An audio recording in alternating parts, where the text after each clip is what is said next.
দেশে এমন কিছু বক্তা যারা একটু জজবাতি গরম বয়ান দেয়, মানুষকে ইয়া করে, এদের কয়েকজনের নাম বলেন, আমাদের দরকার।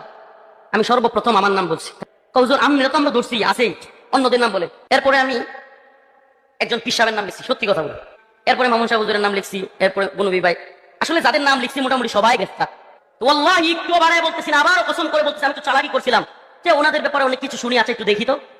আমি সব নাম লেখার পরে বনবী ভাই, হারুনিজার ভাই, উসামা ভাই, কিংবা জুনেদ আল্লাহ সাহেব, মামুন সাহেব হুজুর, সবার নাম লেখার পরে হঠাৎ করে জিজ্ঞেস করতেছে, হুজুর প্রথমে যার নাম লিখছেন উনি কে? আমি বলছি কেন চিনেন না? বলছি অমুক দলের নাইবে আমির সাহেব। ওয়াল্লাহি কসম, এক ইঞ্চি যদি বাড়ায় বলি, আল্লাহ কসম, আল্লাহ যেন আমার উপরে, এজন্য এই কথা যদি তুহমত হয়ে থাকে, আমার উপর আল্লাহ আযাব আসে, এতটুকু বলতেছে। সাথে সাথে লাল কলম দিয়ে কেটে দিছে, সাথে সাথে লাল কলম দিয়ে কেটে দিছে। শুধু কেটেই দেয় নাই, আমি যখন জিজ্ঞেস করলাম কি, উনি তো সবচেয়ে গরম কথা বলে, পারলে হাসিনার একবার কাপড় খুলে ফেলে, তো উনার নাম কাটছেন কেন? হুজুর